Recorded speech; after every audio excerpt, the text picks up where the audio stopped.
কেমন আছেন বন্ধুরা? আপনারা দেখছেন জগন্নাথ ধাম।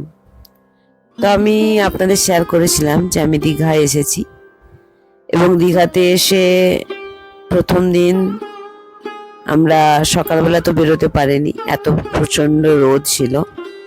তো বিকালবেলা আমরা 4টের দিকে সবাই মিলে বেরিয়ে পড়লাম জগন্নাথ ধাম দর্শনের জন্য।